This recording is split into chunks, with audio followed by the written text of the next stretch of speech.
Huwag kang mag-alala. Hindi naman kita sasaktan eh. Paliligayahin lang naman kita.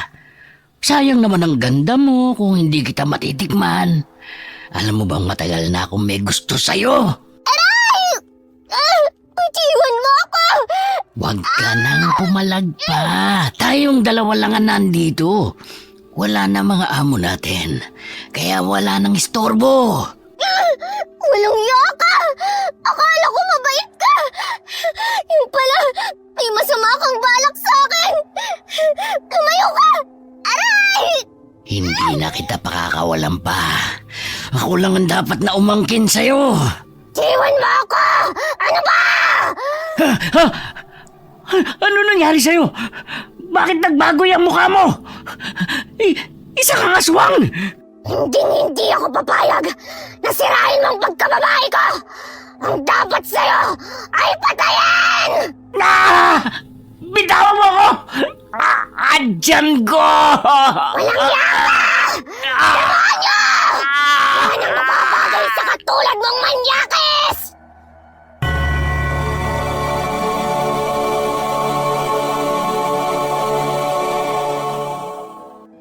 Pawis na pawis habang nagagapas ng damo si Kiko dahil maalinsangan ng panahon. Tinawag siya ni Lola Sita dahil tila wala itong kapaguran sa pagtatrabaho. Kiko, magpahinga ka na muna. Oh, itong kamote. Wala akong pambayad sa'yo ha. Hindi pa nagpapadala ng pera si Fatima eh. Sapat na po tong kamote. Nakakabusog naman po to eh. Itong kape. Ipares mo riyan sa kinakain mo. Ay, paano ba naman? Sumasakit na ang balakang ko. Hindi ko na nalilinis itong bakuran. Maging ang mga tanim kong bulaklak, hindi ko na masyadong naaasikaso. Kasi hirap akong maglakad. Itong binti ko ay sumasakit dahil sa rayuma ko. Tamang-tama, may langis po akong dala rito. Kakagawa ko lang po yung tagabi. Ang bango ah. Ano bang inilagay mo rito? Sampagita po, Lola. Mamayang gabi po, gagawa ako ng langis na may luyang dilaw eh. Mabisa din po yun sa mga kabag ng mga bata. Binibenta mo ba ito? Kung bibili sila, binibenta ko naman ho. Kung hihingi naman, binibigay ko na lang. Kay bait mo talagang bata, Kiko. Bakit ba hindi ka pa mag-asawa? Hindi na po, Lola. Si Cherry lang po kasi nagmamay-ari ng puso ko. Wala na akong ibang babaeng mamahalin kundi siya lang. Mahigit 10 taon na rin mula nang iwan ka niya. Hindi lang sa kanya dapat umiikot ang mundo mo, Kiko. Buksan mo ang iyong puso para sa iba. Naku, Lola. Masaya naman po akong tumulong sa inyo eh. At saka masaya po akong nakikipaglaro sa mga bata. Kinusot niya ang ilong bago humigop ng kape. Kahit na tumatawa si Kiko, halata pa rin sa mukha niya ang lungkot. Mahigit 10 taon na siyang iniwan ni Cherry at sumama sa lalaking nakilala nito sa bayan. Hindi lubos matanggap ng binata ang pangyayari, kaya't hindi na ito muling umibig sa ibang babae. Ginugol na lamang niya ang panahon sa paggagapas ng damo sa mga palayan. Maging sa paglilinis ng bakuran ng kanyang mga kababaryo, kapalit ng pagkain o di kaya ay pera. Doon niya binubunto ng lahat ng sama ng loob. Lola, kailan ba uuwi ang masungit mong apo? Si Fatima? Hindi ko nga rin alam eh. Nag-aalala nga ako kasi nabalitaan ko sa radyo na may bagyo sa Maynila. Matagal na rin siyang hindi nakakabalik dito buhat nang umalis sila ni Aling Gina. Mga 3 taon na rin, iho. Ayon sa sulat na natanggap ko sa kanya, pinag-aaral siya ng kanyang amo. Sa sulat na lang kami nagkakausap ng apo ko eh. Pero kahapon, tumawag siya sa kaibigan niya. Nagkausap kami sa telepono. Hindi naman sinabi kung kailan uuwi dahil na-stranded pa raw siya sa bahay. Ay, ganun po ba, Lola? Nag-aalala kasi ako para sa iyo eh. Dahil palagi ka nalang nag-iisa rito. Ang layo pa naman ng mga kapitbahay mo. Bakit dito ka pa nagpatayo ng kubo sa gitna ng palayan? Marami namang pamamahay dito noon. Kaso, ibinenta ng may-ari ng lupa. Gusto pang ang bilihin ni Jonas itong lupa ko eh. Hindi pa nakontento sa lupang pagmamay-ari niya. Gustong angkinin lahat. Pero ayoko. Ito na lang ang natitirang alaala ng namayapa kong asawa na si Florentino. At ipamamana ko pa kay Fatima.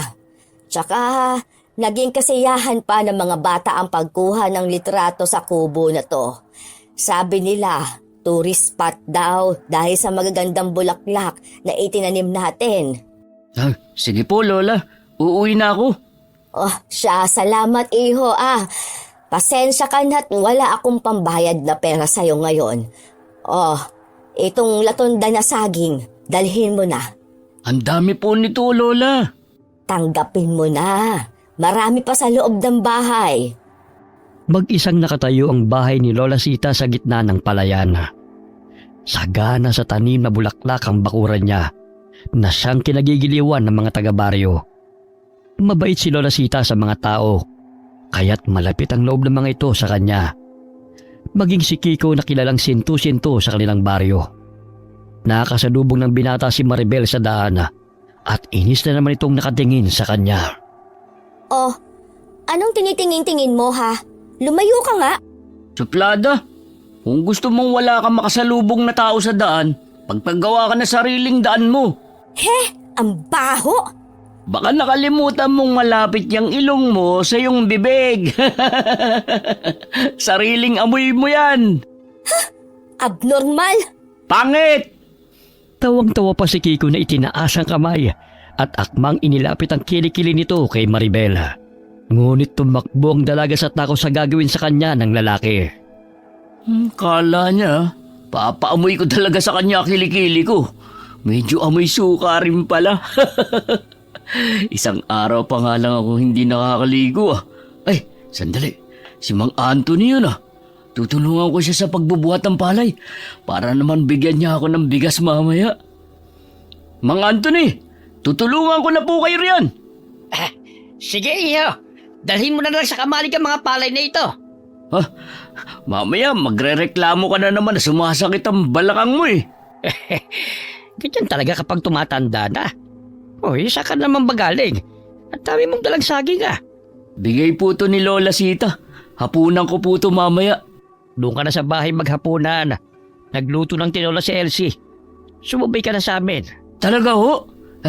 Uuwi na nga sana ako, Mang Anthony Pero tatanggapin ko po ang paanyaya niyo sa akin. Matagal-tagal na rin ako hindi nakakakain ng tinola Magpahinga na po kayo. Ako na po bahalang magbuhat ng 5 sako. Salamat, Kiko, sa tulog mo. Para sa masarap na hapunan, lahat gagawin ko.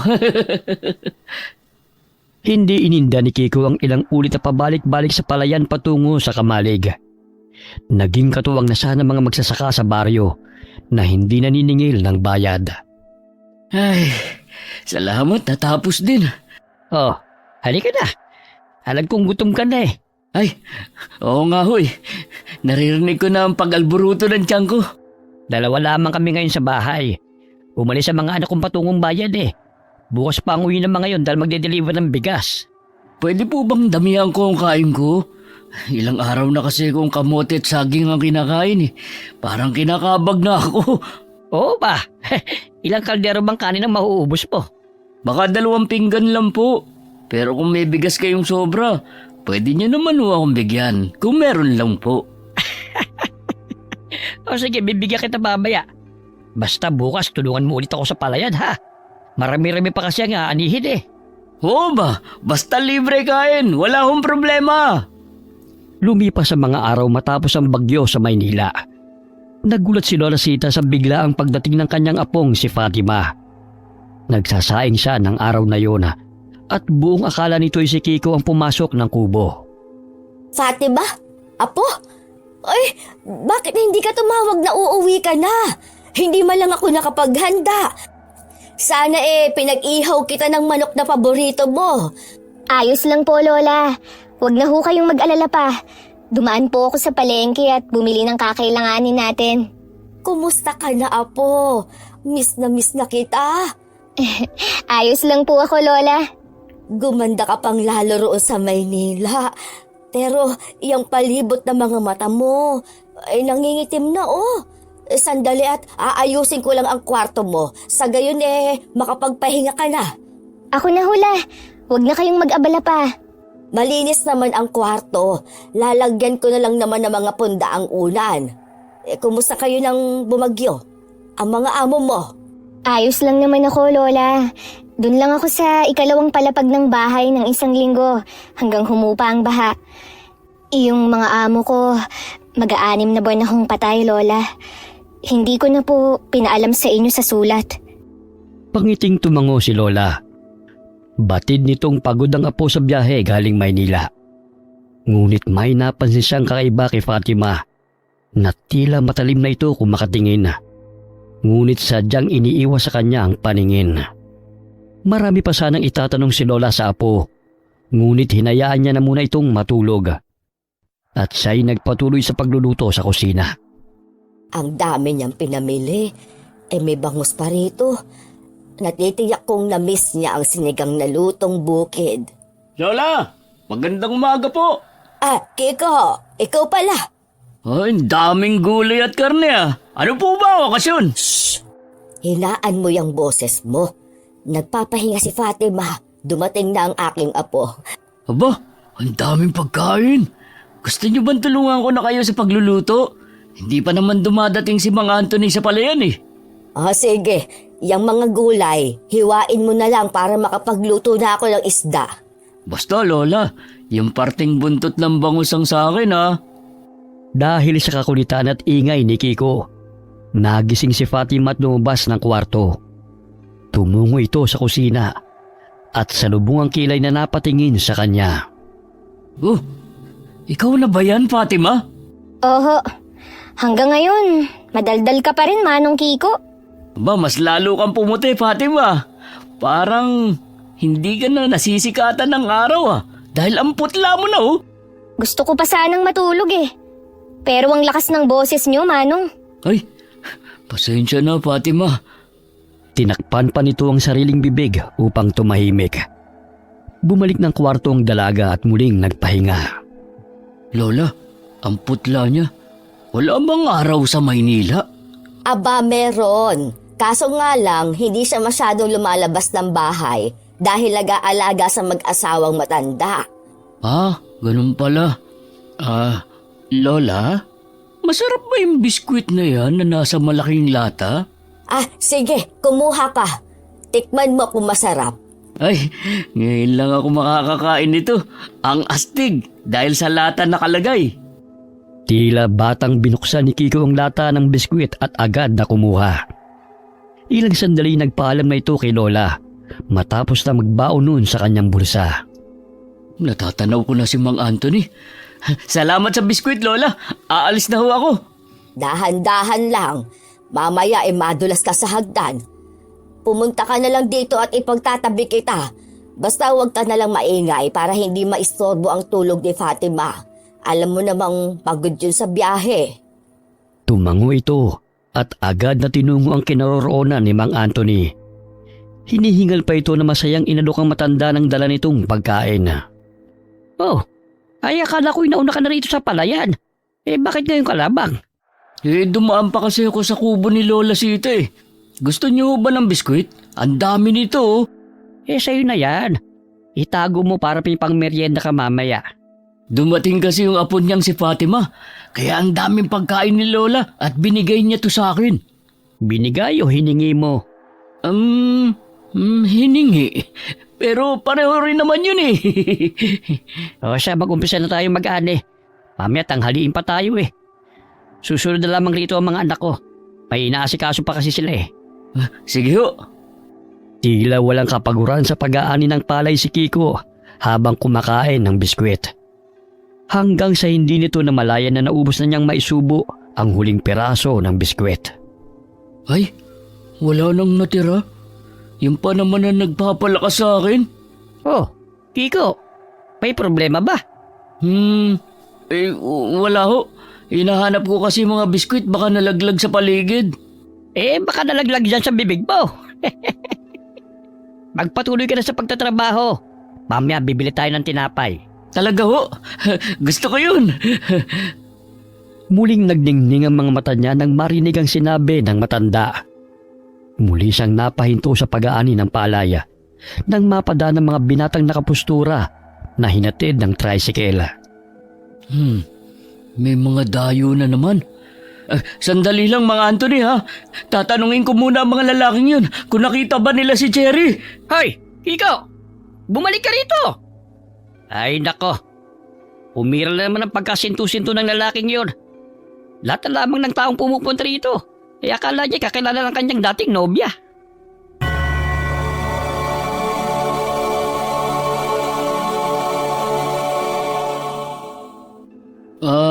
Mga chong, parang galing kayo sa bayan ah.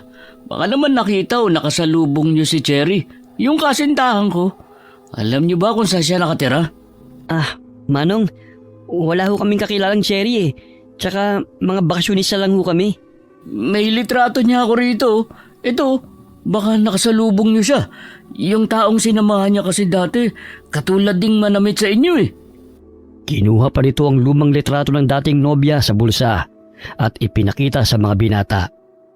Natawa pa ang dalawang kasama ng binata dahil halos nalukot na yun sa katatago. Hindi ko po nakitang babae niyan, Manong eh. Alalahanin niyo mabuti. Baka naman nakasalubong niyo siya. Hindi niyo lang namamalayan. Pasensya ka na talaga. Hindi ko siya kilala eh. Iko, wag mo lang istorboy ng mga batang yan. Kung saan na yun napadpad. Basta kapag nakita niyo siya, sabihan niyo ako ha. Malungkot na hinitid ng tingin ni Kiko ang mga binata.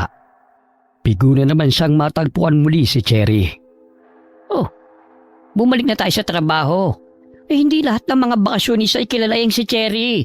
Kung gusto na nabalikan ka, dapat dati pa. Pero nangako siya sa akin na ako lang ang mamahalin niya habang buhay. Kaso nga lang, dumating ang lalaking yun na sumira sa aming dalawa. Hindi ako nawawala ng pag-asa na babalik at muling makakasama ko si Cherry, mga Anthony. 10 taon na nakalipas nang umalis siya rito. Di sana noon pa niya ginawa kung babalikan kanya.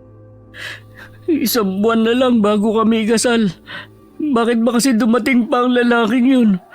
Mas pinili pa niya yun kaysa sa akin na tunay na nagmamahal sa kanya.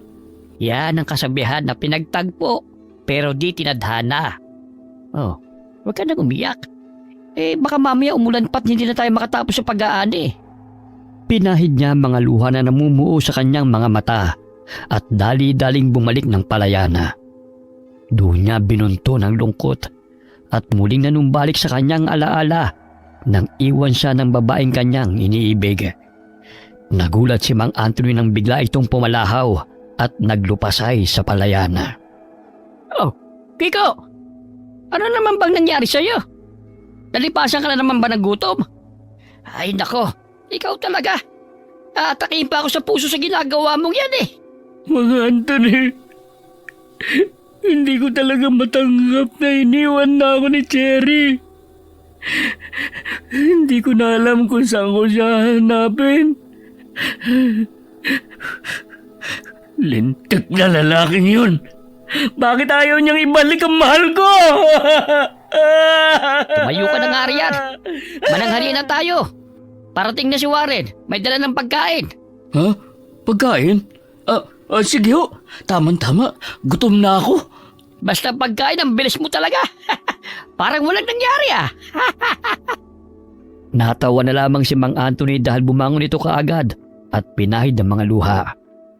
Muli na naman itong nakalimutan ang dinaramdama at patakbong nilapitan si Warren na may bitbit ng pagkain. Ilang sandali pa'y dumating din si Lola Sita at inahatid ang sinigang na bangus kay Kiko na nooy kumakain sa ilalim ng puno, di kalayuan sa kanilang kubo. Oh, itong ulam. Hindi ka naman dumaan sa bahay, iho? Salamat, Lola. Nakalimutan ko na eh. Ano ba naman ang nangyari sa'yo at mugto na naman yung mga mata mo? Uy, ano pa ba? Di naalala na naman yung nakaraan niya. Pero kapag sinaniba ng spirito ng pagkain, parang walang nangyari. Nakangiti na oh. Ah, oh, siya, uuwi na ako. Baka magising na si Fatima ipaghahanda ko na rin siya ng pananghalian. Mabutit nakauwi na pala siya. Ah, oo. Pagod na sa biyahe Maiwan ko na kayo rito ha. Ipagpatuloy na lang ninyo ang pagkain. Pagdating ni Lola Sita sa kubo, ay hindi pa rin nagigising si Fatima. Hindi pa ito kumakain buhat ng dumating. Kaya nag-alala na si Lola sa kanya. Apo, mag-aalaunan na. Gumising ka na para kumain. Lola, hindi pa ako nagugutom eh. Kailangan mong kumain, Apo. Ang putla mo na May masakit ba sa'yo? Wala ho. Pagod lang talaga ako. Sabayan mo na ako sa tanghalian habang mainit pa ang sinigang. Sige ho. Susunod po ako. Ang tamlay niya. Tama nga si Kiko na namumutla siya. Malalim at nangingitim ang palibot ng kanyang mga mata. Siguro matindi ang pagpupuyat niya sa pagtatrabaho sa Maynila. Ay, kawawa naman ang aking apo. Napakunot ang noo ni Lola. Dahil 2 kutsara pa lamang naisubo ng apo, huminto na ito sa pagkain. Kumain ka ng kumain, Fatima. Marami pang ulam Busog na po ako, Lola. Busog? Hindi pa nga nangangalahati ang pagkain mo. Mamaya magkasakit ka na niyan. Dahil kulang sa sustansya yung katawan mo. Mamaya na ho, Lola. Ano bang nangyayari sa kanya? Ang tamlay niyang kausap na dati namang masayahin itong apo ko.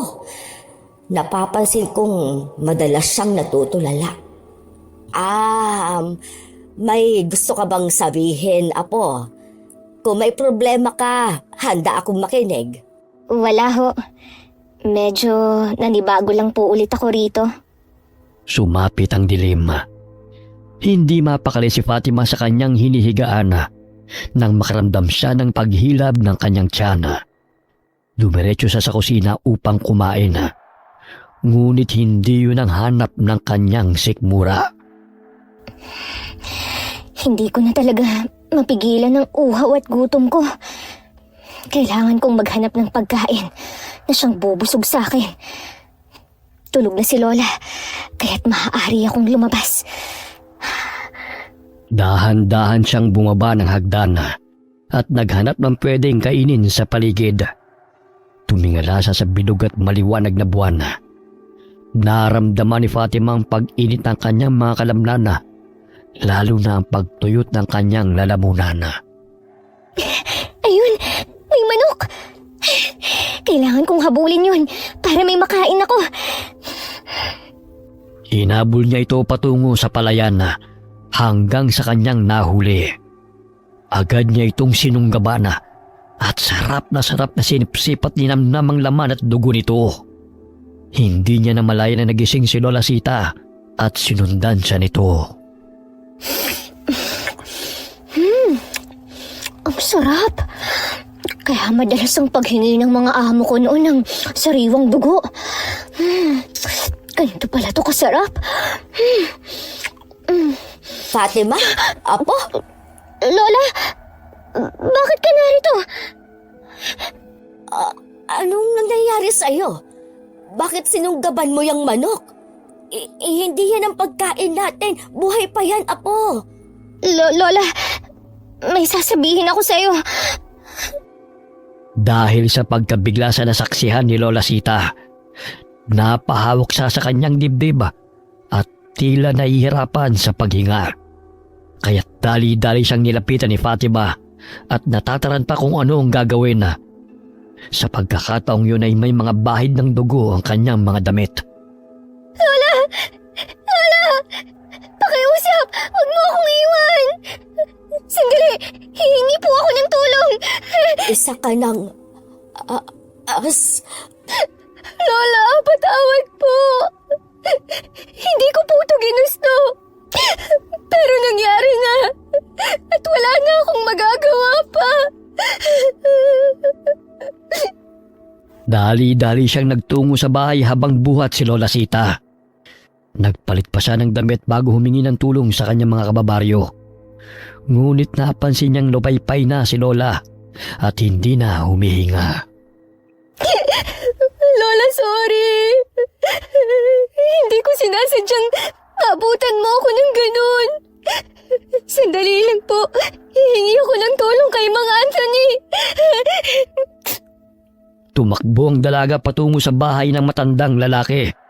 Nagkataon na naroon sa kamalig malapit sa tinitira nito si Kiko, kaya't napabalikwas ito ng bangon nang marinig ang boses ni Fatima. Oh, Fatima! Anong ginagawa mo rito? Manong si Lola? Uy, ano nangyari kay Lola?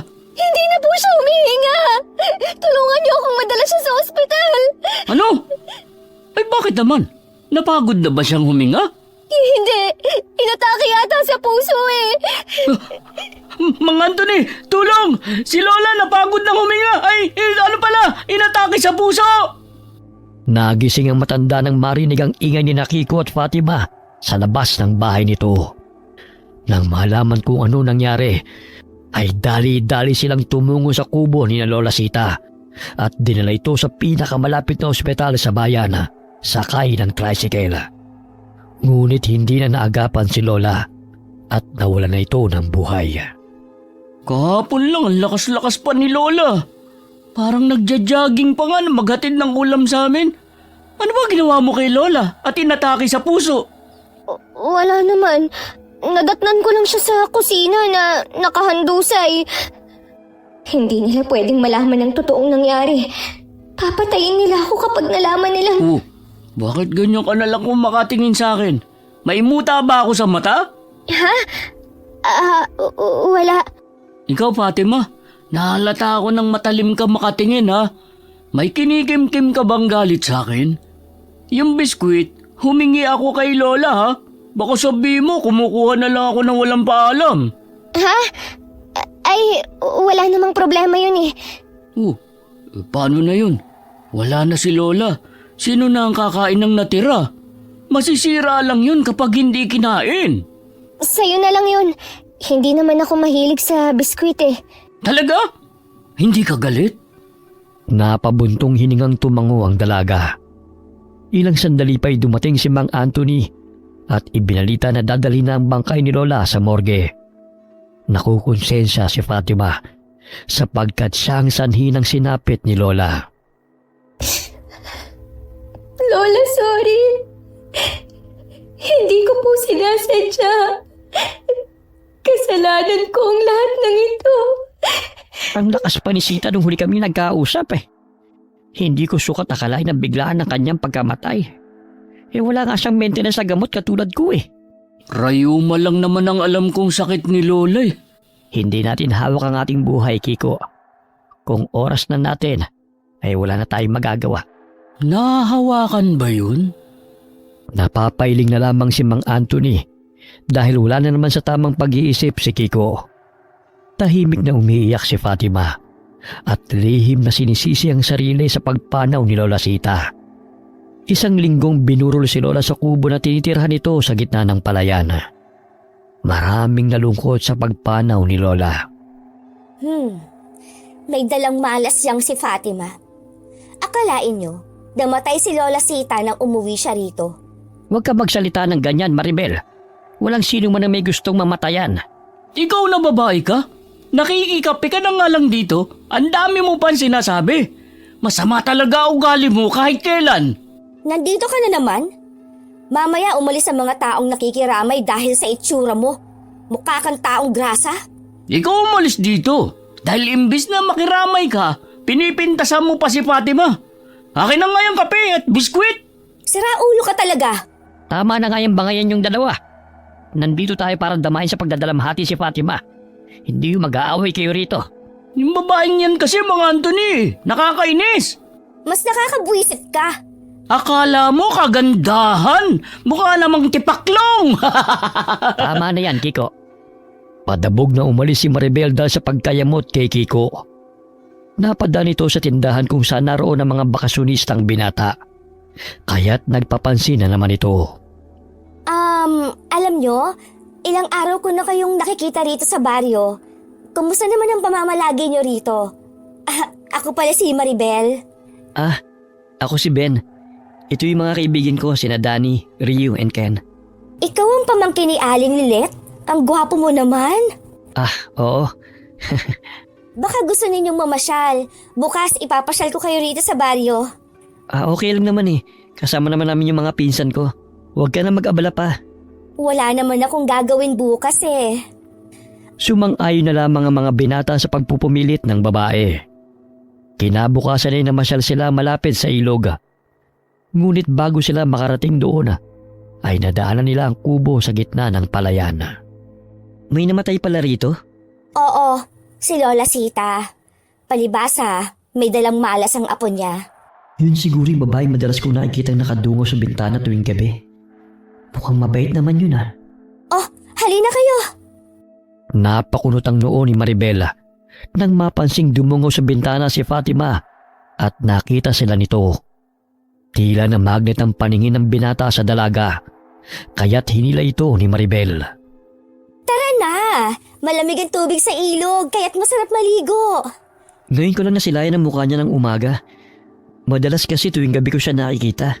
Ang sabihin mo, nagpapapansin na naman yan. Hayaan mo na nga siya, pa-mysterious effect pa yan eh.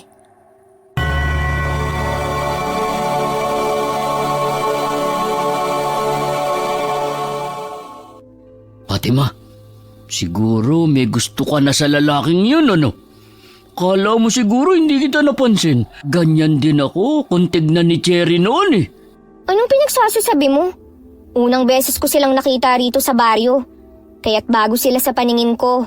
Sus, ayaw mo pang umamin ha? Kiko, tulungan mo na lang ako sa pagliligpit dito. Para bukas handa na ang dadali nating tinapay sa sementeryo. Ay, oo nga pala. Bukas na ang libing. Swerte naman ng mga tao dahil may merienda pa pagkatapos ng libing. Malayo na yung lalakarin natin eh. Tiyak na pagod at gutom pagdating doon. Inilibing si Lola Sita araw ng Sabado. Labis ang pighati na naramdaman ni Fatima sa pagkawala ni Lola. Lola, mahal na mahal kita. Hindi ko gustong mawala ka. Kasalanan ko ang lahat. Bitiwan mo na yung kabaong ni Lola, Fatima. Baka gusto mo ring ilibing kasama niya. Kiko, ang bibig mo. Siya kasi. Ayaw pang bitiwan yung kabaong. Gusto pa yatang sumama sa nicho eh. Ikaw talaga. Hayaan mo muna siyang mamaalam sa huling araw ng kanyang lola. Matapos ang libing ay nanatili si Fatima sa kubo. Tanging sa gabi lamang ito lumalabas at pumupunta sa gubat upang maghanap ng makakain. Si Fatima yun ah. Sa gabi gising, sa umaga naman tulog. Parang vampirang babaeng yun. Mapuntahan nga. Hoy! Fatima! Bakit ka gumagala ng ganitong oras? Sa umaga ka mamasyal para mabawasan ang pamumutla mo. Nanggugulat ka na naman, Manong. Magpapahangin lang ako. Hindi kasi ako makatulog eh. Paano ka makakatulog kung nandito ka sa labas? Sabihin mo nga sa akin, Fatima. May pagkaaswang ka ba? Aswang? Hindi ah. Wala kaming lahing aswang. Kaya malabo yung sinasabi mo. Uy, sa bagay. Hindi naman kita nakitang tumuwad. Pero bakit kumukulutong langis ko, ho? Aba malay ko. Baka may maligno sa paligid. Kaya umuwi ka na. Baka ikaw pa ang lapain nun. Hahanapin ko lang yung animal na yun. Nakakainis. Muntik pa niya akong mabisto. Naku, gutom na talaga ako. Hindi ko na mapigilan ng aking uhaw. Tumakbo pa uwi si Fatima upang iwasan na masaktan si Kiko dahil nanginginig na ang kanyang mga kamay na hablutin ng lalaki upang sunggaban. Hindi na maaaring maulit ang ginawa ko noon sa manyakis na katiwala ni Madam Ingrid. Una at huling beses akong papatay ng tao. Lingid sa kaalaman ng lahat ay naging aswang si Fatima dahil sa mag-asawang amo na binabantayan niya sa Maynila. Kapalit ng serbisyo niya ay ang malaking sahod. Ngunit mananatiling lihim ang tunay na pagkatao ng mga ito. Wala silang anak na mapag-iiwanan ng mga ari-arian. Kaya't kay Fatima nila iniwan ang bahay at mga naipon dahil matanda na rin ang mag-asawa. Ngunit hindi alam ng lahat na ang mga amo ng dalaga ay mga aswang. Madalas siyang kumukuha ng dugo sa blood bank na siyang kinukonsumo ng mag-asawa. Dahil sa katandaan ay pumanaw ang mga ito. Huli na nang malaman ni Fatima na pilalunok ng mag-asawang itim na mutya sa kanya habang siya'y natutulog. Wala na siyang nagawa ng magising isang gabi na nakatayo ang mag-asawa sa kanyang hinihigaang kama. Ang tanging salitang kanyang narinig ay ihahabili namin sa iyo ang lahat pati ang pagiging aswang. Sa gayon ay mananatili ang aming lahi. Buong akala niya ay isa yung panaginip. Ngunit nang akmang pagsasamantalaan siya ng lalaking katiwala, napagtanto niya na naging ganap na siyang aswang nang patayin niya ito at makita ang sarili sa salamin na tila isang mabangis na hayop. Pinalabas lamang niya na nilooban sila ng mga magnanakaw, kaya namatay ang lalaki. Kung hindi ako naging aswang, malamang ako ang pinatay ng lalaking yun. Kahit papano'y naipagtanggol ko ang aking sarili. Ngunit, naging dahilan din to na mamatay si Lola. Patuloy na hinahanap ni Kiko ang aswang na sanhi ng pag-apaw ng langis sa bote. Naaninag niya sa kakahuyan na may 2 tao na nagkukubli sa puno. Aha! Dito lang pala kayo nagtatago, ha? Mga maligno! Mga animal! Anong pinagsasabi mo, ha? Anong maligno? Ikaw? Sinasabi ko na nga ba eh. May tinatago kang kasamaan noon pa man. Tingnan mo tong bote ng langis. Bumubula dahil may masamang enerhiya akong nasagap. At ikaw yon. Masamang enerhiya ka riyan. Mukha mo ang mamasamain sa akin eh. Anong ginagawa niyo rito? At sino yung kasama mo? Dito pa talaga kayo gumagawa ng milagro, ha? Buwisit ka! Sinisira mo lang ang gabi ko. Siguro dito mo dinadala mga mabibiktima mo, no? Sira ulo! Malakas na sampalang dumapo sa pisngi ng lalaki dahil sa galit ni Maribel. Naudlot ang paglalampungan nila ni Danny na bakasyonista. Hindi na nakayanan ni Fatima ang gutom, kaya't muli itong lumabas ng bahay. May nakasalubong siyang aso, kaya't agad niya itong sinunggaban. Kailangan kong makaalis na rito. Parang may tao. Naku, si Maribel yun ah. Anong ginagawa niya sa labas ng hating gabi? Walang hiyang lalaking yun. Pakialamero talaga ang siraulong yun. Hoy, maligno! Bumalik ka rito! Siguro ikaw ang dahilan ng pagkakasakit ng mga bata dito sa baryo, no? Tignan mo at muling umaapaw na naman ang langis ko! Ayaw mo talaga akong tantanan, ha? Hindi nga ako maligno, kagaya ng pinagsasabi mo. Ako pa talagang napagkamalan mo, no? Seryoso ka? Tignan mo tong bote! Di ba umaapaw ang langis? At ikaw lang naman na nandito, ah! Aswang ka! Aswang ka! Binatukan siya ni Maribel, kaya't natumba siya sa lupa. Nagtago si Fatima sa likod ng puno at nakamasid lamang sa pagtatalo ng dalawa. Napagkamalan pa niyang aswang ang babaeng yun. Mabuti naman at hindi ako ang naabutan ni Manong Kiko. Kita mo na! Ang lakas mo sumunto! Isusumbong kita kay Mang Anthony! Aswang ka! Di magsumbong ka! Baliw! Tinadyakan pa siya ng babae bago siya iniwan sa kalsada. Bumalik siya sa kamalig na tinutuluyan niya malapit sa bahay ni Mang Anthony at hinihimas-himas ang batok. Ay, salamat naman. At nakaalis na ang dalawang yun. Muntik na ako ron ah. Iniwan ni Fatima ang ilang bahagi ng katawan ng aso sa lilim ng puno at dali-daling umuwi ng bahay sa takot na may makakita pa sa kanya. Kinabukasan, nagimbal ang mga tao sa kanilang natagpuan at si Maribel ang itinuro ni Kiko. Si Maribel ang aswang! Sigurado ko dahil nagkaharap kami kagabi! Sigurado ka ba? Mali ang magbintang, Kiko. Oo! Binatukan pa nga niya ako eh! Diba? Kapag umaapawan lang yung sa bote, may aswang na umaaligid. Siya lang naman ang nakita ko kagabi. Susunggaban pa sana niya yung binata. Mabuti na lang dumating ako, kaya hindi natuloy. Dumungaw sa bintana si Fatima at tinatanaw ang mga taong nagkukumpulan na. Batid niyang nagkagulong mga ito dahil sa natagpuang bahagi ng katawan ng aso. Pasensya ka na, Manong, ha? At hindi ko napigilan ang aking sarili. Hindi ko ginustuhang maging aswang. Hayop lang ang kakainin ko dahil ayoko nang pumatay ng tao. Nakiusyoso rin ang mga binatang bakasyonista. Napasulyap si Ben sa kubo sa gitna ng palayan kung saan naroon si Fatima. Mula nang masilayan niya ang dalaga, ay nakaramdam na siya ng paghanga sa ganda nito. Ayun siya. Mas malino kong nasisilayan ang mukha niya. Nag-iisa na lang pala siya sa buhay. Natigil ang pagpapantasa ni Ben nang marinig ang boses ni Maribel na naghuhurmentado. Muli nitong sinugod si Kiko dahil sa sinasabi nitong siya ang pumatay sa aso. Ikaw na baliwat sira ulo, ha? Sumusobra ka na talaga sa paninira mo sa akin eh. Bakit akong tinuturo mo pumatay sa hayop na yan? Ang sabihin mo, si Fatima ang may kagagawan yan. Dahil mula nang dumating ang babaeng yan dito sa baryo, sunod-sunod na ang kamalasan. Marami na rin mga hayop ang nawawala. Pati ang manok panabong ni tatay, natagpo ang balahibo at paa na lang natira. At bakit si Fatima sisisihin mo? Eh ikaw to nakita kong gumagala kagabi ah. Ito pa nga yung kalmot mo sa bato ko oh. Nagkapasa pa ako dahil sinipa mo pa ako. Pakialamero ka eh. Tama na yan.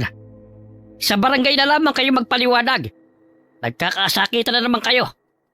Tumindi ang galit ni Maribel kay Fatima. Dahil sa kabila ng pangakit ito kay Ben, ay hindi pa rin siya pinapansin ito. At tanging ang dalaga sa gitna ng palayan ang madalas nitong bukang bibig. Kaya't kahit walang ebidensya na ang dalagang pumatay sa mga hayop sa baryo, ay idinawit niya ang pangalan nito. Hapong-hapo na tinungo ni Kiko ang kubong tinutuluyan ni Fatima matapos ang paghaharap nila ni Maribel sa barangay. Walang pinatutunguhan ng kanilang usapan kaya't agad siyang umalis doon kahit nagsasalita pa ang babae. Mas mabuti pang kausapin ko mga bulaklak ni Lola kaysa harapin ng babaeng yun. Nakipagtagpo lang daw siya sa manliligaw niya. Sinungaling? Manong, sinong kausap mo riyan? Itong mga bulaklak. Hindi mo man lang to dinidiligan. Nalalanta na oh. Kung nabubuhay pa si Lola, malulungkot siya kapag ganito ang itsura ng mga tanim niya. Kaya kung hindi ka marunong mag-alaga sa mga to, ako na magdidilig tuwing umaga. Dinidiligan ko naman eh. Pero ganyan pa rin ang itsura. Ang dapat kasi, kinakausap mo sila para sumigla. Ang tamlay-tamlay mo eh. Kaya nalanta tong mga bulaklak. Pumasok ka muna rito, Manong. May nilagang sabako rito. Himala, at nakipag-usap ka na sa akin, ha? Noon, ang sungit-sungit mo eh. Pagpasensyahan niyo na po ako. Naging mailap lang ako sa tao mula pa noon eh. Narinig ko kasi kanina na pinagtanggol mo ko kay Maribel. Maraming salamat po. Wala ka namang kinalaman sa pangyayari. Inggit lang kasi yun sa'yo, kaya kanya sinisiraan. Siya naman ang tunay na aswang eh. Manang-mana siya sa ugali ng kanyang amang si Jonas. Mag-iingat ka, Fatima. Dahil bali-balita ako na gusto niyang kunin tong palayan ni Lola. Noon pa niya pinag-iinitan kahit nabubuhay pa si Lola. Huwag kayong mag-alala. Hindi ko po ito ipagbibili. Ito na lang ang natitirang alaala ko kay Lolo at Lola. Tsaka isa to sa kinagigiliwan ng mga kabataan. Kaya gusto kong panatilihing namumukadkad yung mga bulaklak. Dahil yun ang kasiyahan ni Lola. Kinuha ni Fatima ang palad ng lalaki at binigyan niya ito ng pera. Nanlaki ang mga mata nito dahil sa hindi makapaniwala. Huh? Saan mo to kinuha? Ang laking pera nito ah. Ninakaw mo ba to? Naku, hindi ah. Galing yan sa ipon ko, Manong. Ibili mo ng pagkain. Alam kong kailangan mo yan eh. Ayos na ako sa 100. Sa'yo na itong 2,000. Sige na, Manong. Hindi ko naman kailangan ng maraming pere. Mas importante pa rin ang peace of mind. Tsaka maging masaya kasama ang mahal sa buhay. Alam mo, Manong, sobrang nanghihinayang ako sa panahon na hindi ko nakapiling si Lola. Sa pagnanais na mabigyan siya ng magandang buhay at hindi marimatatong lupa na nooy sinangla namin nang siya'y nagkasakit. Eto, kasalanan ko po ang lahat kung bakit siya namatay. Miss na miss ko na po siya. Hindi mo naman ginusto na ayaw ng huminga ni Lola eh. Huwag mong sisihin ang sarili mo. Ikaw talaga, Manong. Nagpapatawa ka pa. Nakikita mo ba yung binatang yun? Panay tingin dito. Oh. Mukhang may gusto yun sa'yo. Tsaka naririnig ko sa mga binatang naninirahan dito na maganda ka raw. Kaso nga lang, suplada. Maraming nagkakagusto sa'yo, Fatima. Hindi naman po ako interesado sa kanila eh. Pasimpleng kumatok sa bakod si Bena kasama ang mga kaibigan nito upang humingi ng permiso na kumuha ng litrato sa kubo na pinaliligiran ng mga bulaklak sa palayan. Magandang umaga ho, Manong, Miss. Fatima ang pangalan niya. Anong kailangan mo? Akyat ka ba ng ligaw? May dala ka ba diyang gin? Ho? Kukuha lang sana po kami ng picture dito kasi ang ganda ng view eh. Anong view? Kinakain ba yan? I mean ang lugar ho. Ang lugar ang kukuhanan niyo, si Fatima. Bulok ng style mo, Chong. Alam ko ang pakay mo. May gusto ka sa kaibigan ko, no? Namula ang pisngi ng binata, sabay napakamot sa ulo nito. Hindi na ito nakalusot pa kay Kiko dahil prangka itong magsalita. Akala mo siguro hindi ko nahalata tingin mong yan kay Fatima, no? Lumulusot sa bintana kanina pa eh. Oh, siya, kumuha na kayo ng litrato dyan. Huwag nyo nalang pitasin ang mga bulaklak, ha? Maging si Fatima ay natawa sa sinabi ni Kiko. Walang preno ang bibig at hindi nahihiya. Ngunit bago pa man umalis si Kiko, ay naglakas loob si Ben na makipagkilala kay Fatima. Tumugo naman ang dalaga dahil gusto niyang mamuhay ng normal at makihalubilo rin sa mga tao kahit malaki ang pagbabago sa kanyang pagkatao. O siya, maiwan ko muna kayo. Bibili lang ako ng pagkain. Ang ganda ng lugar niyo, no? Kasing ganda mo, Fatima. Salamat. Nagbabakasyon lang kayo rito, no? Ngayon ko lang kasi kayo nakita eh. Oo. Taga Maynila kami. Gusto lang naming makalanghap ng sariwang hangin eh. Malayo sa polusyon at sa problema na rin. Saglit silang natigil sa pag-uusap nang padabog na lumapit si Maribel sa kanila. Taas ang kilay nitong lumapit sa binata at mahinang itinulak nito si Fatima. Lumayo ka kay Ben at sa mga kaibigan ko. May dala kang kamalasan sa baryong to. Baka hindi lang hayop ang lapain mo eh. Baka pati sila. Wala akong alam sa pinagsasasabi mo, Maribel. Pwede naman kayong umalis dito na hindi nang gugulo eh. Talagang aalis kami. Tara na, Ben. Hindi ba akong sasama sa inyo mamasyal? Doon na tayo sa garden ni Tia. Mas maganda ang view roon. Dito na lang muna kami. Mas maliwalas kasi ang ihip ng hangin dito eh. Kung hindi lang ako nagpipigil, siguro noon pa kita pinatay. Oh, bakit ganyan ka kung makatingin? Naiinggit ka sa akin, ano? Palibasa, wala kang ka-taste sa pananamit. Kahit galing kang Maynila, manang ka pa ring manamit. Lumabas ka ng bakuran ko! Labas!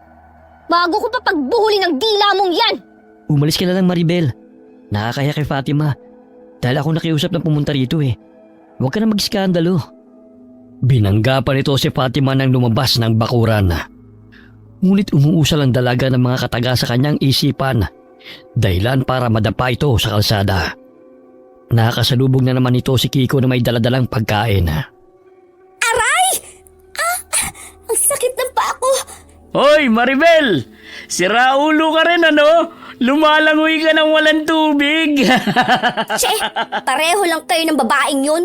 Puro kamalasan ang dala. Ngek-ngek mo! Buti nga sa'yo! Oh, kita mo?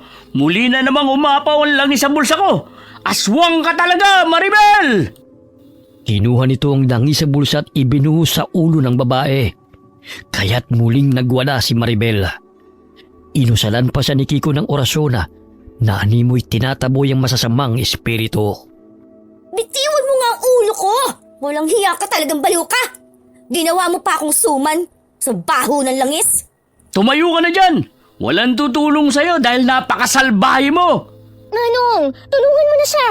Huwag kang tumulad sa masamang gawain niya. Bahala siya! Napakaarte! Hindi naman maganda! Labag man sa damdamin na tulungan ng babae mula sa pagkakadapa, ay inakay niya itong tumayo.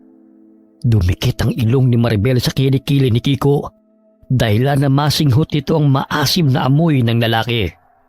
Buisit! Amoy suka! Ang baho mo! Ikaw na nga itong tinutulungan eh! Ikaw pa itong galit! Magtiis ka! Huwag puro reklamo! Natawa ang mga binata sa kapilyuhan ni Kiko.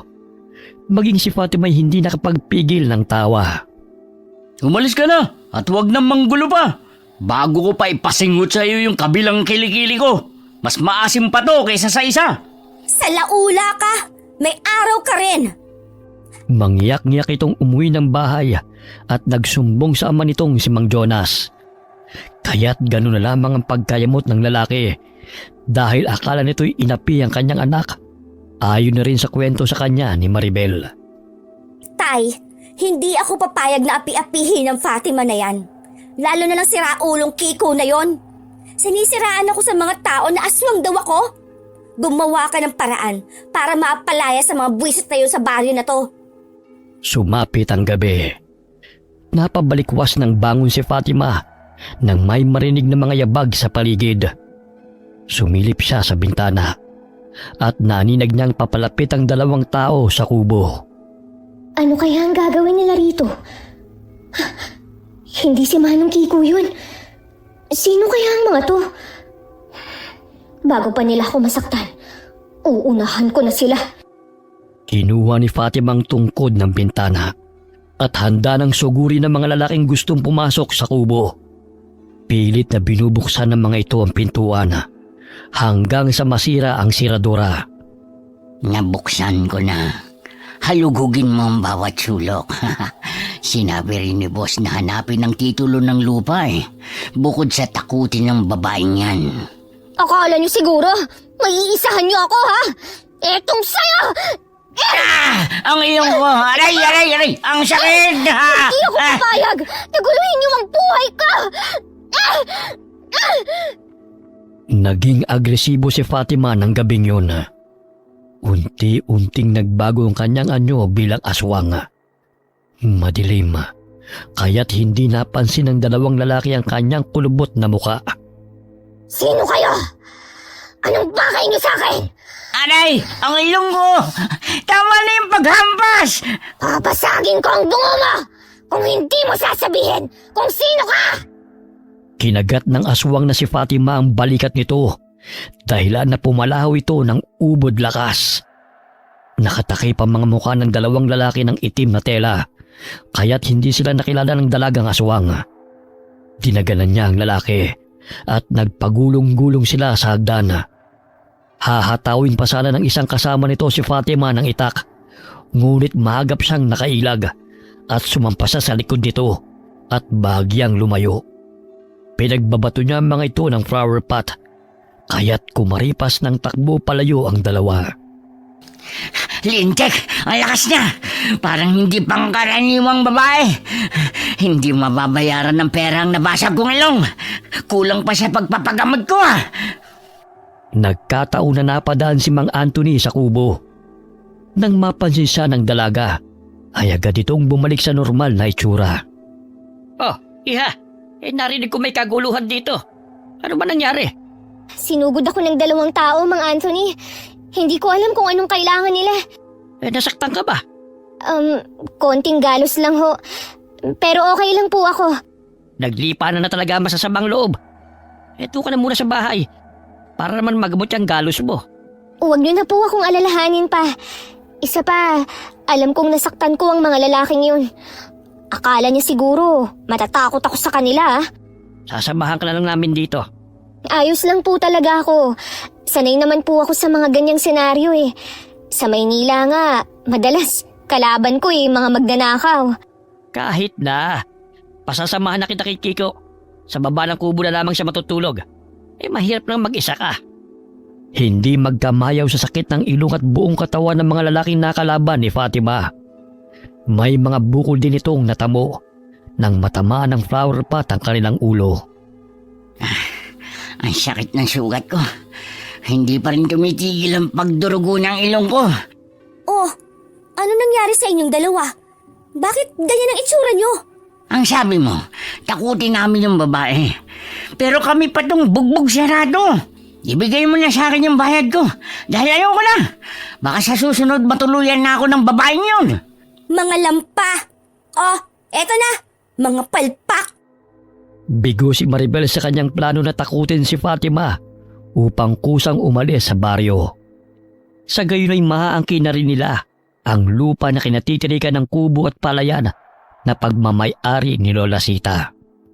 Kinabukasan ay sinamang Jonas at si Kiko naman ang nagkasagutan dahil sinugod ng lalaki si Kiko habang nagagapas ng mga damo.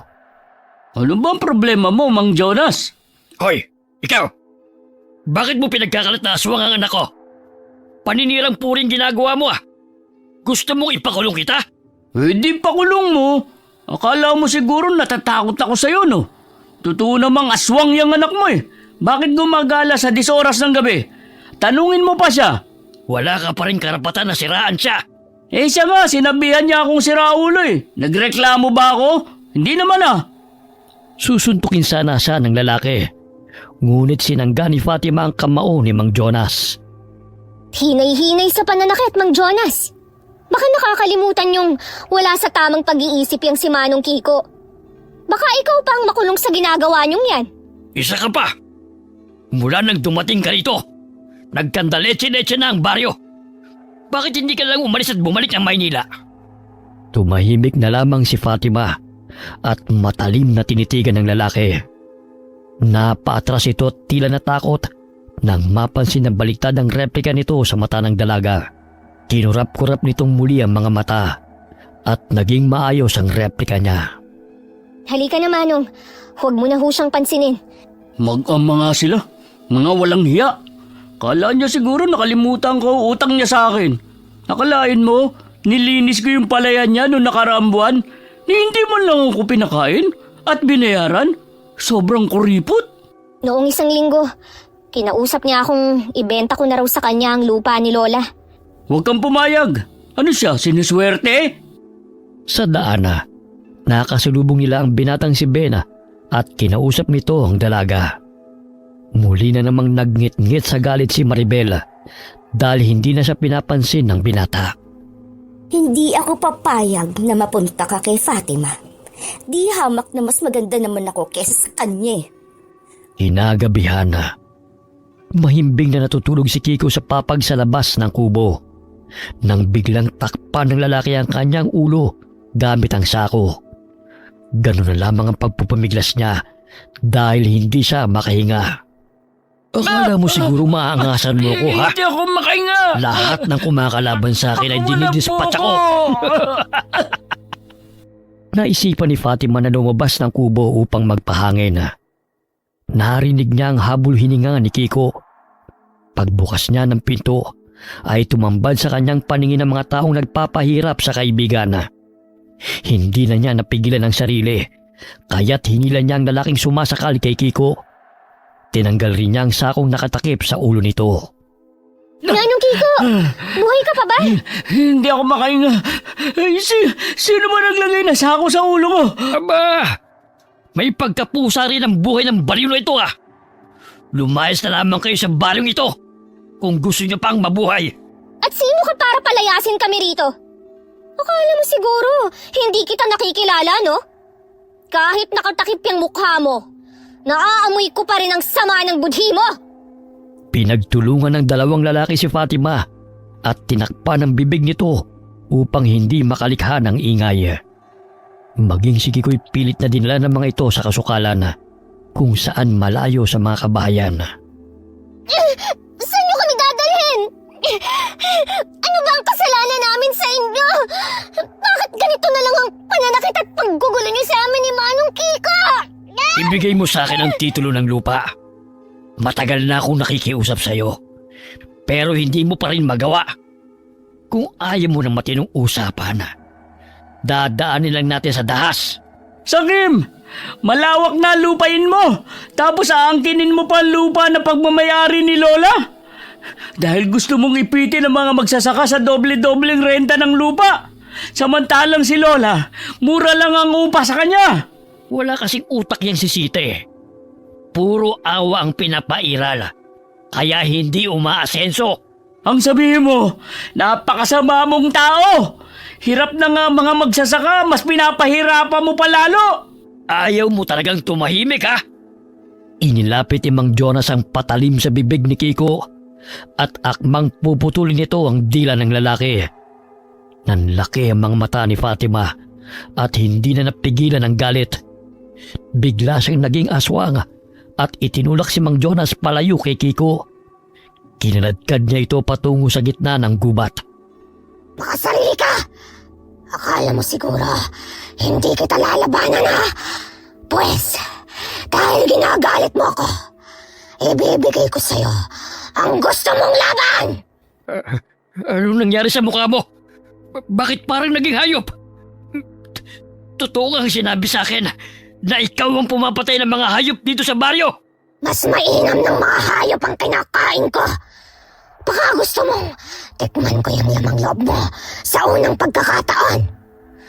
Alam ko, ang pagpapahirap mo sa mga magsasaka, imbes na makatulong ka sa kanila, mas lalo mo pang pinahihirapan ang kanilang buhay. Kahit kailan, hindi ko ibibigay ang lupa na hinihiling mo. Demonyo! Kampun ka ng demonyo! Lumayo ka sa akin! Naririnig pa ni Fatima ang boses ni Kiko dahil hinahabol din ito ng mga tauhan ni Jonas. Hindi nakapagtataka kung saan nagmana ng masamang ugali si Maribel. Dahil ikaw ang modelo niya. Ang init ng tuho niya magama sa akin. Siya ang galit dahil gusto ako ng lalaking kinababaliwan niya. Ikaw, dahil gustong angkanin ng lupa na hindi sa'yo. Mga ilusyonado! Ipapaalam ko sa mga kababaryo natin na isa kang demonyo! Tignan ko na kung hindi ka nila kamuhian at patayin! Kayo ang anak mo! Ang mga demonyong nagkatawang tao! Muling sinugod ni Mang Jonas si Fatima gamit ang patalim nito. Ngunit sinipa yun ng dalagang aswang, kaya't tumilabo nito. Bagamat nanlaki ang mga mata ni Fatima, nang itutok ni Mang Jonas ang baril sa kanya. Akala mo siguro maiisahan mo ako, no? Para malaman mo, akong pumatay sa lolo mo. Pare-pareho ko yung tapang eh. Mabuti na nga lang at naunang namatay ang lola mo. Hindi niya na ako pinahirapan. Wala kang kasing sama! Totoo nga ang usap-usapan noon na ikaw ang pumatay kay Lolo. Ngayon, hindi ka na may pagtatanggol ng mga koneksyon mo sa batas. Dahil ako mismo ang babatay sa'yong hayop ka! Ipinutok nito ang baril. Ngunit nailaga nito ng dalagang aswang. May silencer ang baril, kaya't malaya si Mang Jonas sa pagpapaulan ng bala kay Fatima. Natamaan ito sa balikat, dahilan na makaramdam ito ng sakit. Aray! Ang balikat ko! Hindi ako papayag na makaliligtas ba ang lalaking to!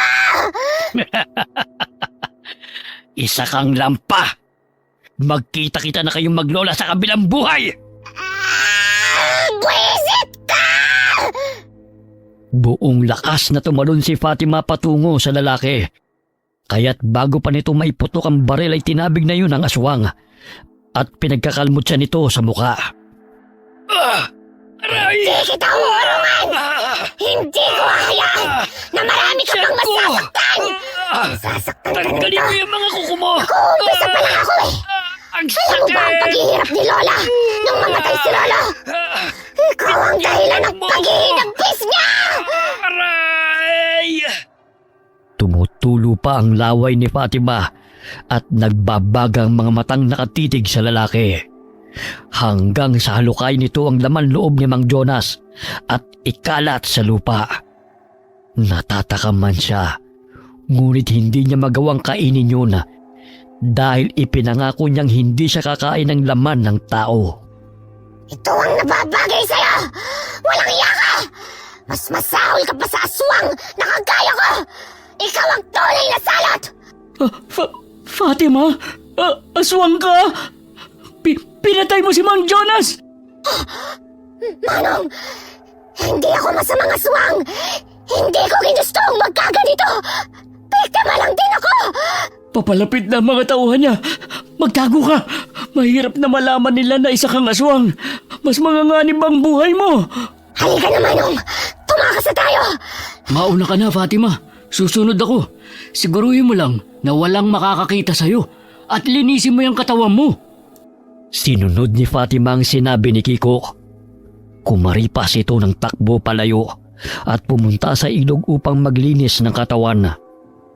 Nang mapansin ni Kiko na malapit na ang mga tauhan ni Jonas, umupo ito sa tabi ng bangkaya at pinukpok ng bato ang ulo ng lalaki upang makaganti man lang. Alam kong patay ka na, pero nanggigigil ako sa'yo eh. Papatayin mo pa talaga ako, no?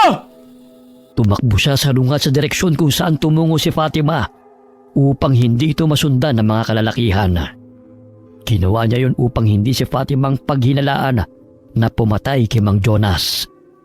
Pagdating ng ilog ay nilinis ni Fatima ang katawan at hinanap si Kiko sa kasukalan. Magbubukang liwayway na, ngunit hindi pa rin niya ito natatagpuan. Nakaramdam siya ng pagod at unti-unting dumilim ang kanyang paningin at nawala ng malay. Nagising siya sa malamig na bimpo na dumampi sa kanyang pisngi. Nasaan ako? Aray, ang sakit ng balikat ko. Fatima, nandito ka sa bahay ni Nachang Lilit. Nakita kitang nakahandusay sa labas ng bakuran kaninang umaga. May sugat ka sa balikat, marami kang galos. Ano bang nangyari sa'yo?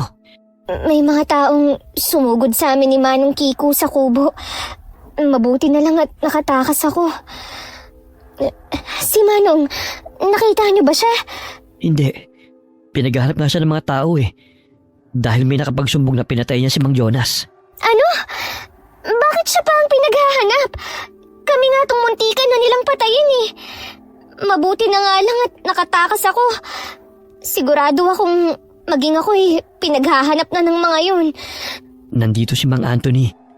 Kausap ni Chang. Nakipagsagutan nga sa mga tao eh. Dahil pinalalabas ng mga ito na si Kiko ay aswang. Dahil sa karumal-dumal na sinapit ni Mang Jonas. Demonyo ang Jonas na yun! Kaya kasing sama ng ugali niya si Maribel. Aray! Ang balikat ko! Magpahinga ka na muna. Malalim ang sugat mo eh.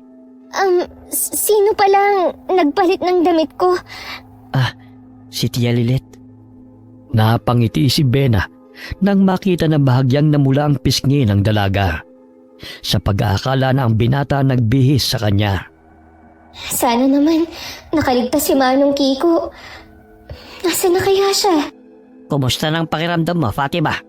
Eto po, masakit ang balikat ko. Pero daplis lang naman po ito eh. Si Manong Kiko, kasama niyo ho ba? Yun na nga ang problema eh. Pinaghahanap siya ng mga tao at itinuturo sa pagkamatay ni Jonas.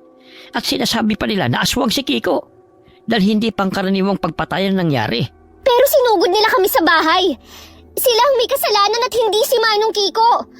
Gusto nila kaming patayin dahil gusto niyang kunin ang titulo ng lupa ni Lola Sita. Siya nga rin ang pumatay kay Lolo. Sinabi niya sa akin. Kailangang mahanap ang mga tauhan niya. Sila ang tunay na salarin, hindi si Manong Kiko. Alam ko.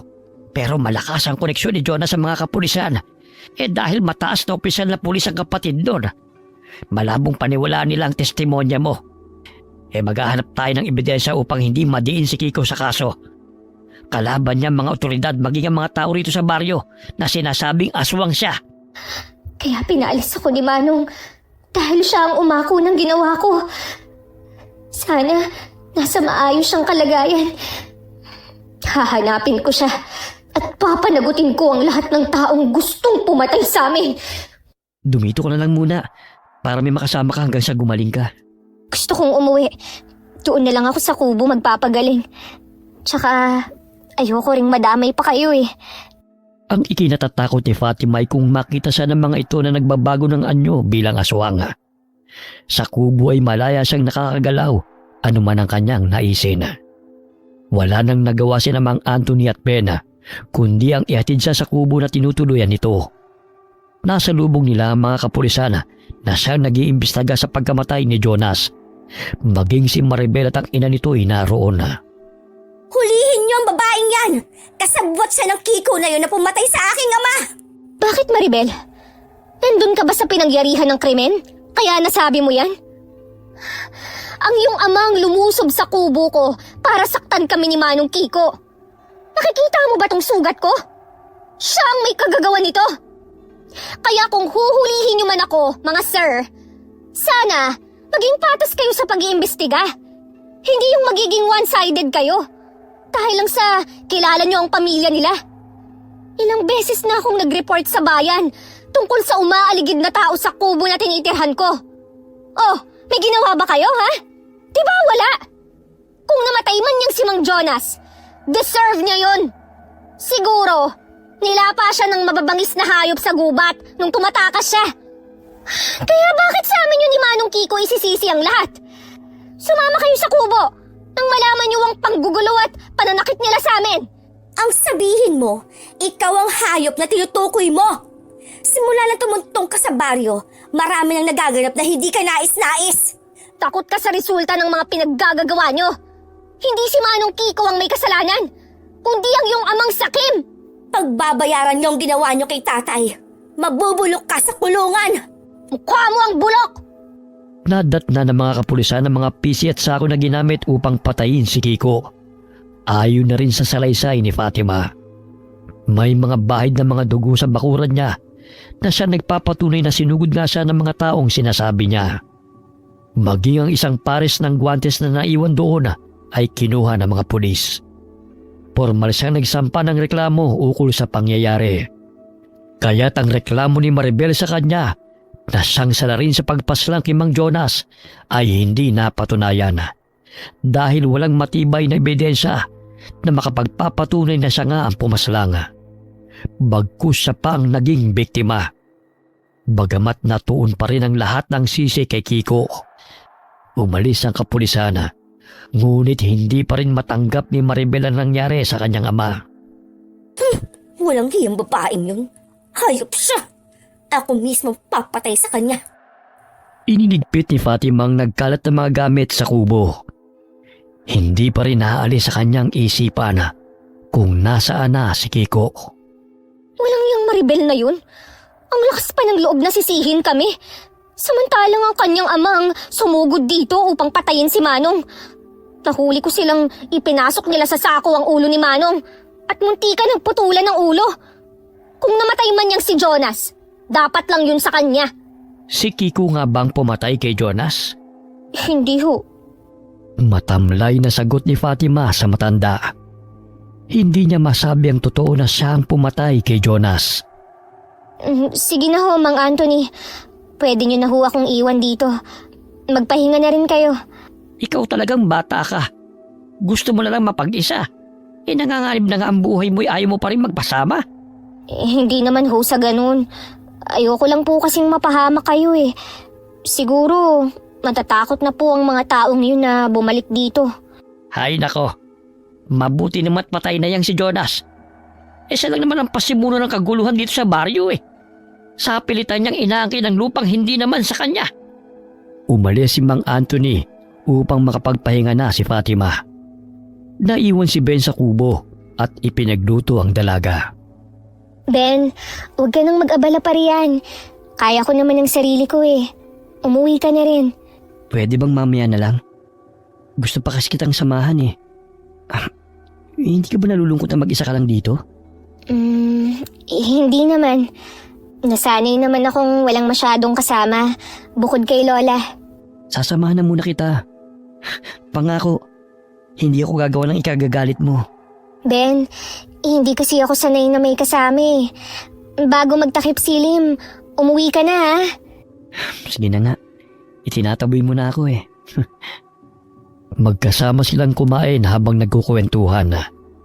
Sa tuwing umaga lamang binibisita ng binata si Fatima. Ayon na rin sa kanilang kasunduan. Lingid sa kalaman ito na sa tuwing gabi hinahanap ni Fatima si Kiko, maging ang mga tauhan ni Jonas na gustong pumatay sa kanila. Ilang araw ring walang umaaligid na tao sa kubo. Hanggang isang gabi, napansin niyang may mga taong papasok ng gubat na may dalang mga sulo. Nakiusyoso siya at napag-alaman niyang may nakapagsumbong kung saan namataan si Kiko na napagkamalang aswang. Buwisit talaga yun si Maribel. Siya talaga ang nangunguna sa paghahanap kay Manong. Siya nga tong anak ng Diablo eh. Binagtas niya ang masukal na gubat, salungat sa daan na tinatahak ng mga tao. Nagpalit siya ng anyo bilang aswang upang madali sa kanya ang pagpalipat-lipat sa mga puno. Hanggang sa may matanaw siyang tao na nagkukubli sa talahiban. Kaya't nilapitan niya ito. Manong Keiko! Ay! Aswang! Manong Keiko! Ako to! Si Fatima! Huwag kang matakot. Naku, may sugat ka! Oo, nagpang-abot kami ni Simon kanina. Buti na lang nakatakas ako. Siya ang tauhan ni na Jonas at Maribel na sumugod sa atin. Sinaksak niya ako. Mabuti na lang, natakasan ko siya. Pero ang sakit ng tagiliran ko.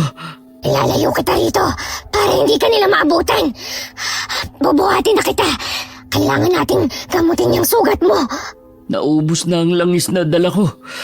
Kaya pala kanina pa umaapaw tong bote. Nandito ka na pala. Halika na, bago pa nila tayo maabutan. Paano mo na lamang nandito ako? Hinahanap kita, tsaka pinaghahanap ka na rin ng mga tao. Bakit ba ngayon lang kita natagpuan dito sa gubat? Saan ka ba nagpupunta? Sa sobrang pagtakbo ko, nahulog ako sa butas ng tagong kuweba. Ang sakit nga ng balakang ko eh. Tapos na makalabas ako para maghanap na makakain, nakita ako ni Simon. Kaya ito ang inabot ko. Siyang susi upang mapawalang sala ka, Manong. Ibabalik na muna kita sa tagong kuweba na sinasabi mo para makapagpahinga ka muna ron. Kumuha ng mga halamang gamot si Fatima at itinapal yun sa dumudugong sugat ni Kiko. Matapos niyang gamutin ang kaibigan, ay patago niyang sinalubong ang mga tao na siyang naghahanap kay Kiko na inaakala nilang aswang. Ayun si Simon. Hanggang ngayon ay may bentahe pa ang ilong niya. Pati ang payat niyang kasama. Kasing hubog ng katawan nito ang lalaking nanakit din sa akin. Papaligtarin niyo pa talaga kami sa mga tao ha. Pwes, dyan kayo nagkakamali.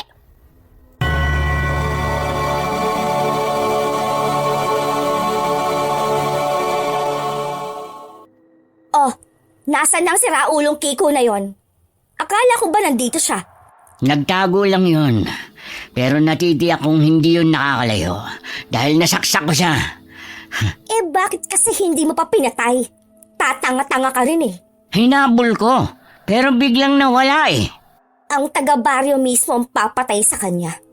Dahil hindi maaaring mabuhay ang aswang na yon. Saglit na napahinto si Simon sa puno nang umihi.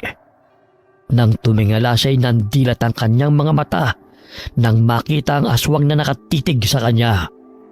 Hinawakan siya nito sa balikat at binitin pa itaas bago nagpalipat-lipat sa puno. Hindi ito nakasigaw ng busala ng dalagang aswang ang bunganga nito ng dahon ng saging bago pa ito makahingi ng tulong sa mga kasamahan nito. Nasaan na bang lalaking yun? Wala naman si Kiko rito ah. Kanina pa kami naghahanap eh. Kahit anino na siraulong yun eh, hindi ko mahagilap. Nagpalinga-linga ito sa paligid, ngunit hindi nito makita ang lalaki sa mga taong naroon. Hindi nito namalay na tangay na pala ito ni Fatima. Aray! Saan mo ba ako dadalhin? Pakiusap. Huwag mo akong patayin. May asawa at mga anak ako na umaasa pa sa akin. Yun naman pala eh. Eh bakit mas pinili mong kumuha ng kasamaan? Alam mo namang may kabayaran yon, di ba? Wala na akong pagpipilian eh. Kailangan ko ng pera. Lalo na may sakit ang aking asawa. Malaking halaga ang suhol sa akin ni Maribel at Boss Jonas. Kaya pumayag ako. Hindi kita papatayin. Pero may kondisyon ako. Sige, sabihin mo lang ang gagawin ko. Basta, huwag mo lang akong patayin. Pakiusap. Sabihin mo sa mga tao ang totoong pinapagawa sa'yo ng magamang yon. Mababawasan na ang iyong kasalanan. Maliligtas ka pa mula sa kamatayan. Dahil sa mga sakim at walang iyang katulad nyo'y kawawa ang mga inosenteng tao. Kagaya na lamang ni Keiko at Fatima. Ano ba ang kasalanan nila? Bakit gusto nyo silang mawala sa baryong to? Ha? Ewan ko kay Maribel at Boss Jonas. Baliw rin kasi ang magamang yun eh. Payag ka ba sa gagawin ko? O iuhulog kita sa puno? Ayun, taas! Makiusap, huwag mo akong bitawan. Nalulula pa naman ako sa mataas na lugar. Halika na! Puntahan na natin sila! Pakiusap naman, dahan-dahan. Baka mabitiwan mo ako eh. Bago inilapag ng dalagang aswang ang lalaki, ay tinalian niya ng baging ang katawan nito upang makasiguro na tutupad ito sa usapan nila. Sa oras na hindi ka magsabi ng katotohanan sa mga taga-baryo, alam mo na ang kahihinatnan mo! Oo, bangako, sasabihin ko ang kabulastugan ng mag-amang yon. Sa katunayan, ilang araw na rin akong hindi pinapatulog ng konsensya ko eh. Inilapag ni Fatima ang lalaki sa lupa habang hawak ang baging na pumulupot sa katawan nito. Hindi lamang sa bewang, meron din sa mga braso, binti at leeg. Mga kasama, may sasabihin ako sa inyo. Matagal na akong binabagabag ng konsensya ko. At Nakalambitin ng patiwarik ang dalagang aswang at bahagyang hinihilang baging na nakapulupot sa leeg ng lalaki. Kaya't humihigpit ito. Samantalang napatigil sa paghahanap kay Kiko ang mga tao at natuon ng pansin sa kanya. Hoy Simon! Ano ang pinagsasabi mo ha? Nasaan na si Kiko? Ma'am Maribel, hindi ko na talaga kaya. Parang sasabog na sa bigat ang dibdib ko. Inaakusahan si Kiko na siyang pumatay kay Sir Jonas. Pero nagawa lang niya yun upang depensahan ang sarili niya. Mga kasama, sinugod namin ang kubo na tinutuluyan ni Fatima. Nagkataon na harmon si Kiko at siya ang unang balak na patayin ni Sir Jonas. Dinala namin sila ni Fatima sa gubat. Sa gayon ay walang makakita sa krimen na gagawin namin. Ngunit napuruhan ni Kiko si Sir Jonas dahilan ng pagkamatay nito. Sinungaling ka, Simon! Sa kabila ng tulong namin sa pamilya mo, gagawan mo pa kami ng kwento? Traidor ka! Tama na, Ma'am Maribel. Ilang beses na akong umayaw sa utos nyo. Pero wala akong magawa dahil kailangan ko ang pera para sa pagpapagamot ng aking asawa. Maging sa pagpatay sa mga inosenteng may-ari ng lupa na hindi pumapayag sa kagustuhan ng iyong ama ay minsan ko na nagawa. Hindi ko na kayang pakainin ng pamilya ko sa pera na nanggaling sa kasamaan. Patawarin niyo ako mga kasama. Nagpagamit ako sa kanila. Buong puso akong humihingi ng paumanhin sa pamilya na nagawang ko niyang masama. Sa utos ni na Sir Jonas. Wala kang utang na loob, Simon! Hindi ako papayag na sirain mo ang imahe ng aming pamilya. Hindi ko kayo sinisiraan. Nagsasabi lang ako ng totoo. Babarilin na sana ni Maribel si Simona, ngunit maagap siyang hinila ng aswang upang iligtas. Malakas ang palahaw nito dahil sa pagkagulat. Inilapag siya ni Fatima di kalayuan sa lugar na yun. Kumaripas siya ng takbo at inagawang baril sa babae. Nagalit ang mga tao sa isiniwalat ni Simona. Maging ang isang lalaki ay nagpatunay na totoo ang sinabi nito. Nagpalit ng anyo bilang normal na dalaga si Fatima at hinarap si Maribel. Grabe naman yung pagkadesperado niyong mag-ama. Alam mo ba, Maribel? Umami na sa akin yung ama mo bago siya pumanaw. Siya ang pumatay kay Lolo. Kaya wag mo na siyang ipagtanggol pa. Swerte lang ako dahil nabuhay pa ako upang sabunutan ka! Walang iya ka! Gusto mo pa akong ipapatay sa mga tauhan mo? Pwes, etong sa'yo! Aray! Aray! Iwan mo ko! Matagal na akong nagtitimpi sa'yo, ha? Hindi ko na palalagpasin ang pagkakataong to! Inginudngod ni Fatima si Maribel sa lupa. Hindi pa ito nakontento at inuntog-untog pa niya ang ulo ng babae sa puno. Ito ang bagay sa'yo para magising ka sa katotohanan na masama kang tao!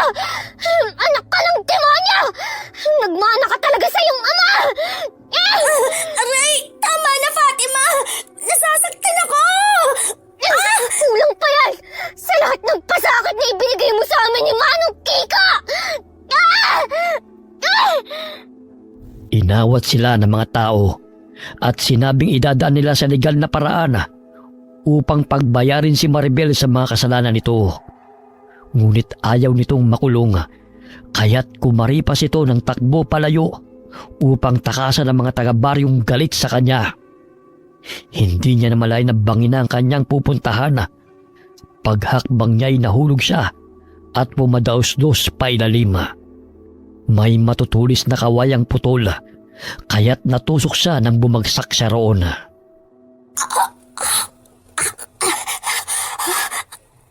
Aray! Tumulong! Dahil 5 kawayan ang tumusok sa kanyang katawan at ang 2 lumusot pa sa kanyang dibdib, hindi nagtagal ay nawalan siya ng buhay. Hinanap ng mga tao si Maribel, ngunit natagpuan nila itong bangkay. Kusang sumuko sa kapulisan sina Simon at Abelardo at isinalaysay nila ang mga nagawang krimen sa utos ng mag-amang Jonas at Maribel. Kinaumagahan, sinundo ni Fatima si Kiko kung saan niya ito iniwan.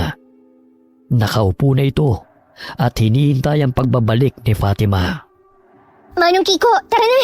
Uuwi na tayo! Ha? Ay, baka nandiyan pa yung mga tao at papatayin ako. Sumuko na sina Simon at ang kaibigan niya. Tsaka pinaghahanap na rin ng kapulisan ng iba pa nilang mga kasamahan. Paano nangyari yun? Di ba pulis ang tiyuhin ni Maribel? Maabsuelto rin ang mga yun. Dito na muna ako. Manong, hindi naman lahat ng pulis ay kagaya ng iniisip natin eh. Marami pa rin namang gumagawa ng kanilang tungkulin at hindi nasisilaw sa pera.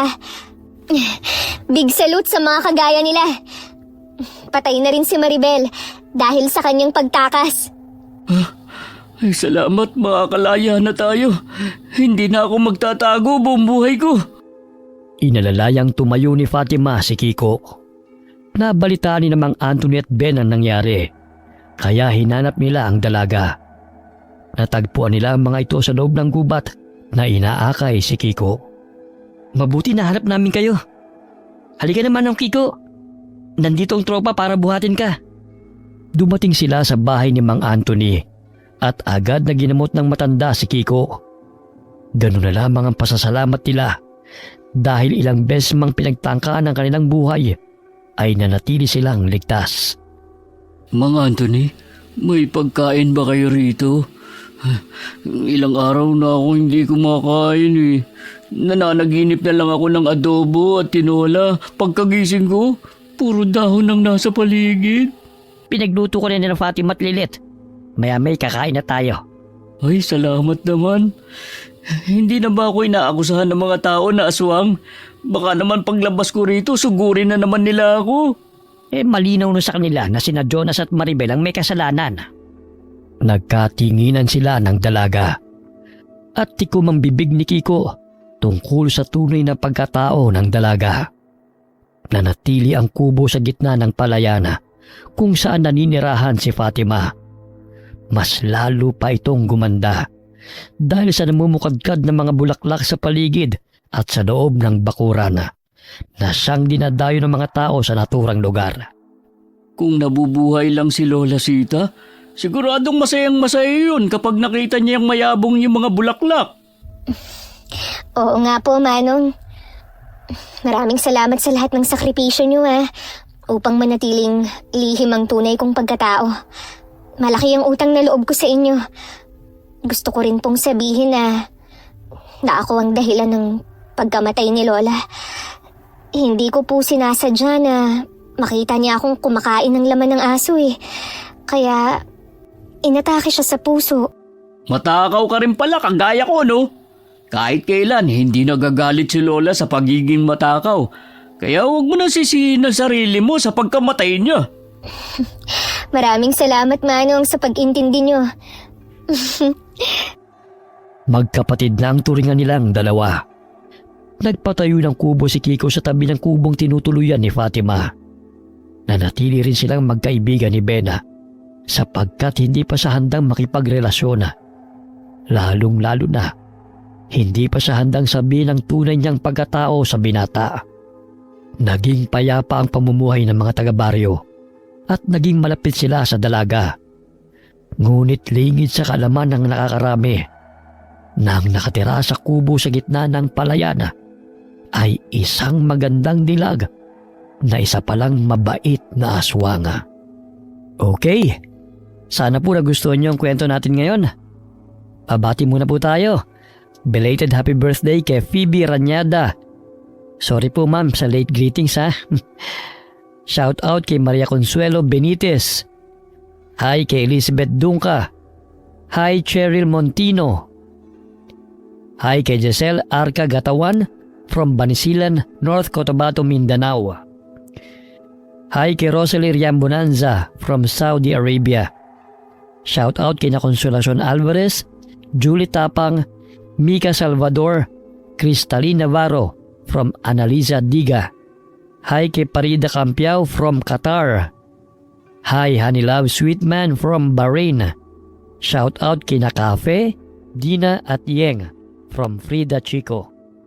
Alright, maraming salamat po sa inyong lahat and God bless all of you.